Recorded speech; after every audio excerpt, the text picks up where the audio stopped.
안녕하세요, 성남수컷입니다. 2024년 9월 23일 월요일 오후 퇴근길입니다. 추석이 끝나고 제대로 이제 일을 하는 거는 오늘이 처음이다. 지난주 목금 출근을 하긴 했는데 좀 뒤숭숭했어요. 뒤숭숭하고 오늘 이제 제대로 일을 시작을 했는데 정신없이 하루를 보냈습니다. 본사에서도 엄청난 자료를 요청을 하고요. 그거 맞춰준다고 하루를 정말 정신없게 보냈습니다. 추석 때 살이 너무 많이 찐 것 같아가지고 오늘 점심시간에 점심을 먹지 않고 저희 현장 사무실 뒤편에 그 체력 단련실이 하나 있거든요. 거기서 한 20분 정도 좀 빨리 걷기 요거를 한번 했어. 땀이 엄청 나더라고요. 무릎도 아프고 정말 늙었나 봅니다. 자, 오늘은 무슨 이야기를 해볼까 하다가 제가 예전에 그 필리핀에서 어학연수를 했거든요. 그 관련돼 가지고 어학연수에 대해서 좀 이야기를 해보려고 합니다.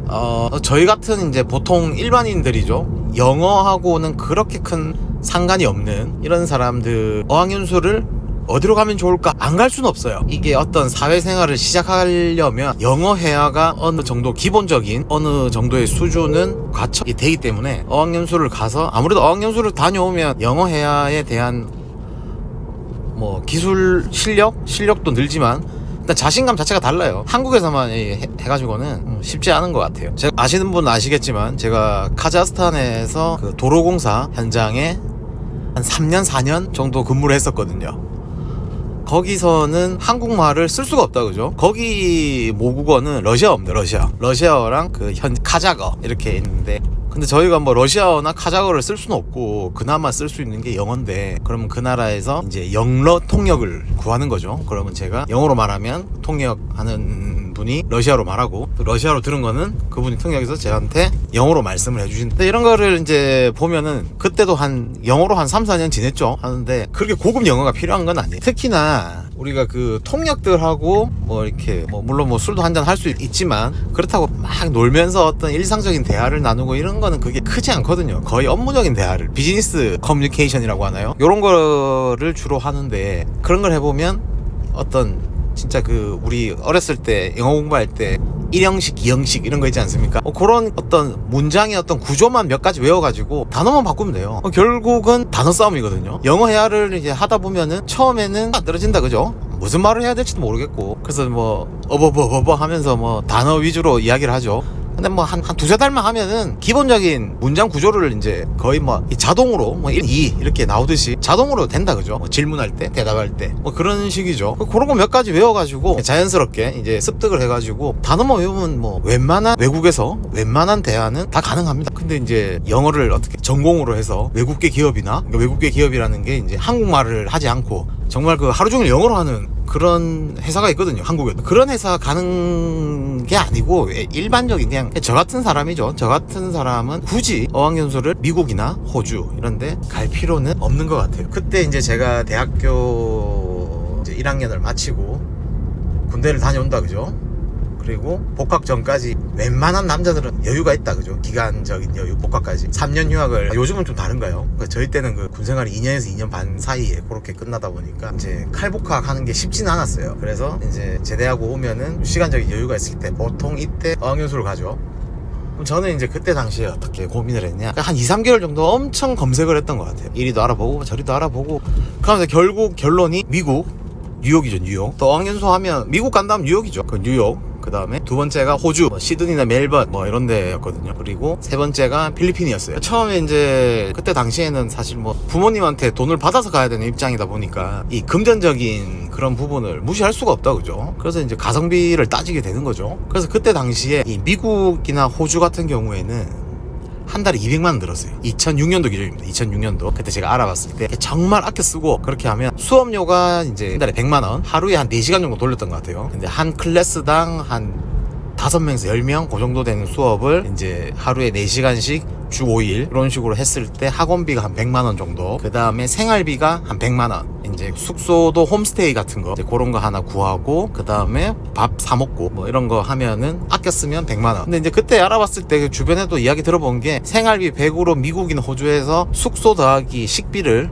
감당한다는 거는 정말 거지같이 살아야 된대요. 거지. 진짜 맥주도 한 캔 못 마신대요. 사실 저는 잘 모릅니다. 가보진 않아. 그러다가 이제 필리핀 우연찮게 알게 되죠. 필리핀에도 어학연수를 가? 라는 이제 어떻게 발견을 한다, 그죠? 그 발견을 해가지고 그때 당시 어떤 부산에 있던 어떤 어학원인데 사무소죠. 실제 어학원은 필리핀에 있고, 거기를 한번 찾아가 봤어요. 그 예전 부산에 저 대연동 쪽에 경성대라고 있어요. 그래서 그 경성대 앞에 이제 무슨 빌딩이 하나 있고, 거기에 뭐 10층인가 15층인가 그 오피스텔 건물인데 그 안에 이제 작은 사무실이 하나 있더라고. 그래 어찌어찌 찾아가가지고 갔습니다. 가가지고 이제 설명을 듣고 이제 여기서 하는 이야기가 학원의 위치는 그 필리핀의 일로 섬이라고, 그 보라카이 들어보셨죠? 보라카이 밑에 있는 조금 큰 섬이에요. 마닐라나 세부에 비하면 엄청 촌인 거죠. 어쨌든 이제 거기에 위치해 있는 어학원이고, 그리고 저 학원비가 두 가지 방식이 있었어요. 첫 번째는 그 스파르타 형식이라고 해가지고, 이 어학원에서 그 필리핀에 이제 조금 뭐 한 4성급 5성급 이런 호텔도 아니죠. 뭐 어째 보면 뭐 모텔 같은 건데, 어쨌든 그런 호텔 건물 하나를 통째로 임대를 해요. 그래가지고 1층에는 그 필리핀의 1대1 강의인 거 혹시 아시나요? 이게 인건비가 싸니까 강사들을 막 30명 이렇게 고용을 해놔요. 해가지고 수업을 1대1로 들어요. 1대1로. 그래서 그때 당시에 제 기억으로 수업을 1대1 수업을 6개를 깔아줬거든요. 그러니까 하루 6시간에, 그리고 1대4 그러니까 강사 1명에 학생 4명 요런 수업 하루에 1시간, 그래서 합쳐서 7시간인가 이렇게 이제 수업을 깔아줘요. 깔아주고 그 1대1 수업은 그 교실을 큐비클이라고 하는데, 진짜 가로 세로 1m도 안 됐던 것 같아요. 엄청 좁아요. 그래 모퉁이에 이제 그 책상 같은 거 하나 갖다 놓고 서로 이제 마주 볼 수도 없어요. 좁아가지고. 그래서 이제 약간 기역자, 뭐 니은자 형식으로 이렇게 앉아가지고 거기서 그냥 서로 그냥 뭐 이런저런 이야기 하는 거예요. 뭐 교재가 있긴 한데 별 의미는 없어. 교재는 그냥 이런저런 이야기 하면서 그냥 자연스럽게 영어를 하루 종일 하는 거예요. 듣고 말하고 듣고 말하고. 그래서 여기 수업료가 얼마냐? 그때 수업 더하기, 그 다음에 그 호텔에 이제 2층부터는 숙소인 거죠. 그 숙소에 2인 1실로 해가지고, 그 다음에 그 식사까지 포함해서 월 80만원 그렇게 부르더라고요. 그리고 이제 두 번째 방식이 홈스테이 형식인데, 거기가 이제 어학원인가 일로 섬에 어학원을 2개를 가지고 있던 거죠. 하나는 그런 스파르타 형식으로 호텔을 빌려서 이렇게 하는 어학원이 있고, 두 번째는 그 뭐 이렇게 그런 큰 상가 건물 같은 거, 그런 건물을 하나 빌려가지고 이제 숙식은 안 되고 수업만 할 수 있는 큐비클, 아까 말씀드린 거죠. 그런 것만 쫙 깔아놓은대요. 거기는 이제 좀 쌌어요. 18만원인가? 거기도 이제 그 수업, 근데 수업이 1시간이니까 작았어요. 수업을 1대1 수업을 뭐 4개인가 5개 깔아주고, 그 다음 1대4 수업 하나 이렇게 깔아주고, 숙소는 인근에 있는 그 학원 인근에 있는 필리핀 현지인들 집 있죠. 요런데 방을 하나씩 이제 구해놓은 거예요. 그래서 거기서 뭐 1인 1실도 있고 1인 2실도 있고 뭐 그런 데서 지내면서 이제 그 집에서 하루 3끼 밥을 주는 거죠. 그런 형식으로 이제 하는 게 한 달에 58만원. 제가 이제 처음에 석 달은 스파르타 형식으로 하고, 마지막 2개월은 홈스테이 글로 나갔거든요. 뭐 결론부터 말씀드리면 스파르타 해야 돼. 홈스테이 나가니까 사실 그때 이제 어느 정도 영어 자신감도 붙고, 한 3개월 하니까 밖에 나가도 뭐 필리핀 이제 뭐 3개월 동안 돌아다녔으니까 이제 웬만하면 다 안다, 그죠? 그러니까 뭐 별로 위험한지도 모르겠고, 그러니까 이제 나가는 거죠. 나가서 이제 나는 현지인들하고 이제 대화를 하면서, 영어로 대화를 하면서 놀겠다라기보다는 좀 그렇게 좀 프리하게 살아보겠다 하면서 나갔는데, 뭐 물론 이제 돈적인 부분도 있었어요. 80만원인데 58만원, 한 22만원 아끼잖아요. 근데 그때 당시 제가 호텔에 그 스파르타로 할 때 한 달 용돈을 한 20만원 정도로 썼거든요. 그 스파르타 거기는 월에서 목요일까지는 아예 나갈 수가 없어요, 호텔에서. 그리고 금요일 수업 마치고 저녁 한 오후 5시 6시쯤 되면 그 월에서 목요일은 그 가드들이 산탄총 같은 거 있죠. 그 총을 들고 딱 서 있어요. 그래서 나갈 수가 없어. 그리고 이제 금요일이 되면 그 이제 경비들이 이제 문을 열어줘요. 그러면 1층 로비에 이제 문을 나가서 이제 자유롭게 금요일 밤부터 일요일 밤까지 노는 거예요. 근데 그렇게 노는데 한 달에 한 20만원 정도 썼어요. 지금 생각하면 뭐 아무 돈도 아니고 뭐 별 돈이 아닌데, 그때 당시에는 그 20만원을 아껴보겠다. 어떻게 아끼게 되냐? 그 아까 홈스테이 하는 방식 있죠. 그 어학원으로 옮기면은 학원비 줄은 만큼 그걸로 용돈을 쓰면은 어쨌든 합계가 한 20만원 줄잖아요. 그런 생각으로 간 거예요. 근데 공부는 공부대로 안 하고, 그 호텔에 있으면 그래도 뭐 공부라도 했거든요. 그 안에 이제 독서실 같은 게 있어가지고 그래서 공부를 했는데, 이게 집에서 등하원을 해야 되잖아요. 그러니까 유혹이 너무 많은 거야. 또 집에서 공부 되겠습니까? 공부 안 되지. 그러니까 어떻게 된다? 매일 밤마다 술 마시러 나가는 거예요. 술값이, 그 술값 싸거든요. 맥주 뭐 마시고 하루에 뭐 인당 10,000원인데요. 그래서 이제 어쨌든 뭐 이렇게 하는, 근데 한국 그 식당이 있어요. 그 삼겹살 팔고 소주 파는데 거기는 엄청 비쌌어요. 진짜 그거는 거의 거기서 생일 보낼 때 생일 잔치를 해야 돼, 거기서. 여튼 이제 뭐 그런 식으로 했는데, 어쨌든 나가서 홈스테이 하면서 2달은 정말 날려먹었던 것 같아요. 그럼에도 불구하고 필리핀 어학연수 추천하는 이유는, 그래도 가성비가 너무 뛰어나다. 사실 미국 같은 데 가가지고 주눅 들어가지고 뭐 말을 제대로 하겠습니까? 뭐 어버버 하다가 뭐 몇 달 있다 돈은 돈대로 쓰고 이제 돌아오겠죠. 근데 필리핀 이런 데는 일단 솔직히 좀 그런 마음이 좀 깔려 있잖아요. 저희들 대부분 그 동남아 쪽 가면은 좀 이 한국 사람들이 좀 거만해지는 그런 게 좀 있어요. 확실히 있어. 우리 돈 많다 약간 그래. 사실 따지고 보면 돈도 많은 것도 아닌데 아무튼 그런 게 좀 있어. 확실히 있어. 뭐 그러다 보니까 필리핀을 가가지고 근데 벌써 그게 언제지? 2006년도니까 거의 지금 2024년이가 한 18년 전이거든요. 엄청 오래됐다.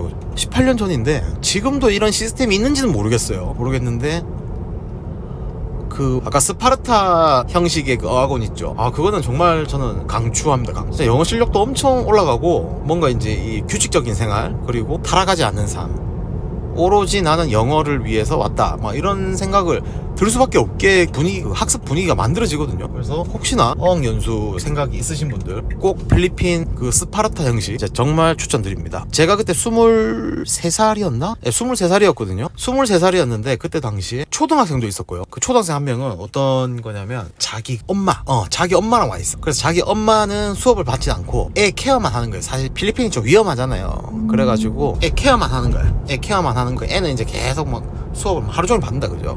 사실 그렇게 한 달 정도 하고 갔던 것 같은데 그 어린 친구는 제 생각에 상당히 그 영어 실력 엄청 올라서 이제 향상시켜서 갔을 거예요 한국으로. 그리고 나이가 그때 당시에도 많으신 분들이 있었어요. 제가 23살이지만 이제 취업이 안 돼가지고 영어가 안 돼서 취업이 안 되시는 분들 있잖아요. 그런 분들 엄청 왔었어요. 그래서 한 26살부터 한 30살 사이 이런 분들 엄청 많았고요. 그리고 그때 초중반 도 있었어요. 그런 분들은 이제 기존 다니던 회사의 어떤 뭐 무슨 이유인지는 모르지만 일단 사표를 쓰고 이직을 위해서 이제 온 거예요. 이직을 하려고 보니 좀 더 좋은 곳으로 가야 되잖아요. 지금 다니는 회사보다. 그러기 위해서는 영어 실력은 어쨌든 뭐 입사하고 나서 이제 쓰일지 안 쓰일지는 모르지만 어쨌든 그 입사를 위한 테스트 과목 중에 영어 해야는 필수다 그죠. 20년 전에도 필수였어요. 지금은 더 필수겠죠. 뭐 이런 상황에서 이제 그런 분들이 이제 미국이나 호주로 가기에는 부담스럽고 또 돈도 많이 들고 그 다음에 돈 대비 수업의 그런 어떤 이제 질은 좋겠죠 확실히. 근데 양은 안 된다 그죠. 그래서 좀 똑똑한 사람들은 아는 거예요. 질보단 양이다. 그래서 이제 오는 거죠. 그리고 이제 어떤 분들이 또 있었냐, 그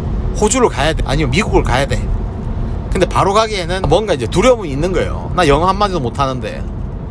그러면서 만만한 필리핀으로 오는 거예요. 그래서 이제 연계 코스가 있었거든요. 필리핀에서 보통 3개월을 보내요. 3개월 동안 기본적인 어떤 아예 보이는 말하고 가자 이 정도만 이제 필리핀에서 배우자 그런 식으로 와가지고 도착을 하죠. 그러고 이제 보내고 그 다음에 필리핀에서 바로 호주나 미국으로 가버리거든요. 이런 케이스도 있어. 그래서 정말 그 필리핀 추천드리고요. 그리고 저도 이제 저희 애가 있잖아요. 그래서 이제 진짜 기회가 된다면 저희 애를 데리고 그 필리핀을 한번 가보고 싶어요. 그 어학원에 가서 저도 영어를 배우면 해도 되겠죠. 근데 이제 아무래도 그걸 하게 되면 애한테 신경 쓰는 게 좀 떨어질 거니까 애는 풀로 수업을 돌리고 저는 숙소비만 내는 거죠. 그래가지고 이제 그렇게 학원하고 그 협의를 하면 다 돼요. 이런 거 되기 때문에 나도 이제 돈을 내겠다 대신에 수업료는 빼달라 이런 식으로 협의하면 되겠죠. 수업료 다 빼는 건 좀 부담스럽다 하면은 그러면 수업료는 낼 테니 수업 시간을 나는 하루 6시간이면 한 3시간만 하겠다. 나머지 3시간은 우리 애한테 추가시켜달라 이런 식으로 할 수도 있잖아요. 그죠? 그런 식으로 돌리면은 애 영어 실력이 엄청 향상돼서 한 달만 해도 될 것 같아요. 한 달만 하고 딱 돌아오면 특히 초등학생 때 애의 어떤 영어 실력이 엄청 늘어나서 그 영어는 사실 까먹는 게 쉽지가 않잖아요. 수학 같은 거는 사실 한 달만 줬나도 진짜 기억이 안 나는데 영어 이런 거는 좀 오랜 시간이 지나도 조금 버벅대는 건 있겠지만 그래도 어느 정도 돼요. 제가 대학교 때 그랬거든요. 그 필리핀 갔다 와서 영어를 어느 정도 좀 잡고 나니까 복학해가지고 영어에 신경을 안 써도 되는 거야. 계속 토익 치고 토익 스피킹 치고 하면은 항상 좋은 점수가 나오는 거예요. 다른 친구들은 영어 공부하려 하는 시간에 저는 전공 그 다음에 기타 다른 분야 이런 걸 하니까 아무래도 취업할 때도 다른 친구들에 비해서 경쟁력이 높았다. 그렇게 말씀을 좀 드리고 싶네요. 하다 보니까 오늘 이야기가 좀 길어졌는데 하셨나요? 다음에도 좀 더 유익한 이야기고 좀 더 재밌고 그런 이야기로 돌아오겠습니다. 성당 수컷이었습니다. 오늘은 여기까지입니다. 끝내겠습니다.